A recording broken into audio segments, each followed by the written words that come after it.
திரையரங்கில் கூட்ட நெரிசலில் சிக்கி பெண் உயிரிழந்த வழக்கில் நடிகர் அல்லு அர்ஜுனுக்கு இடைக்கால ஜாமீன் வழங்கப்பட்டுள்ளது. ஹைதராபாத்தில் உள்ள திரையரங்கில் கடந்த சில தினங்களுக்கு முன்பு புஷ்பா 2 திரைப்படம் திரையிடப்பட்டது. அப்போது அங்கு நடிகர் அல்லு அர்ஜுன், நடிகை ராஷ்மிகா மந்தனா ஆகியோர் சென்றிருந்தனர். அல்லு அர்ஜுனை காண ரசிகர்கள் கூட்டம் குவிந்த நிலையில் கூட்ட நெரிசலில் சிக்கி ரேவதி என்ற பெண் உயிரிழந்தார்.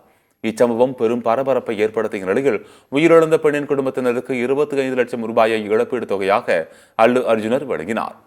ரேவதி உயிரிழந்த விவகாரத்தில் தன் மீது பதிவு செய்யப்பட்ட வழக்கை ரத்து செய்ய கோரி தெலுங்கானா உயர்நீதிமன்றத்தில் அல்லு அர்ஜுன் மனு தாக்கல் செய்திருந்தார்.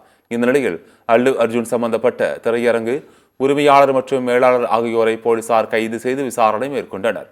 விசாரணைக்கு பின்னர் தெலுங்கானா உயர்நீதிமன்றத்தில் அல்லு அர்ஜுன் ஆஜர்படுத்தப்பட்ட நிலையில் அவருக்கு 14 நாட்கள் நீதிமன்ற காவல் விதித்து நீதிபதிகள் உத்தரவிட்டனர்.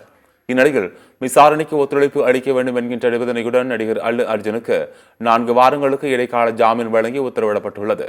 இந்நிலையில் அல்லு அர்ஜுன் மீதான வழக்கை திரும்பப் பெற தயாராக இருப்பதாக உயிரிழந்த பெண்ணின் கணவர் பாஸ்கர் தெரிவித்துள்ளார்.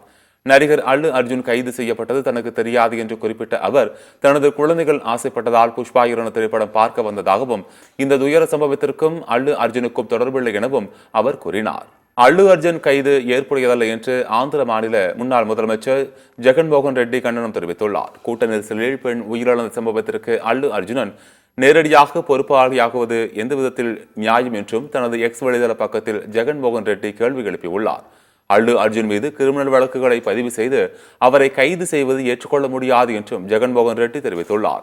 அல்லு அர்ஜுன் விவகாரத்தில் யாருடைய தலையீடும் இருக்காது என்று தெலுங்கானா முதலமைச்சர் ரேவந்த் ரெட்டி தெரிவித்துள்ளார். அல்லு அர்ஜுனா கைதுக்கு பல்வேறு அரசியல் கட்சி தலைவர்கள் கண்டனம் தெரிவித்த நிலையில் சட்டம் தன் கடமையை செய்யும் என ரேவந்த் ரெட்டி கூறியுள்ளார்.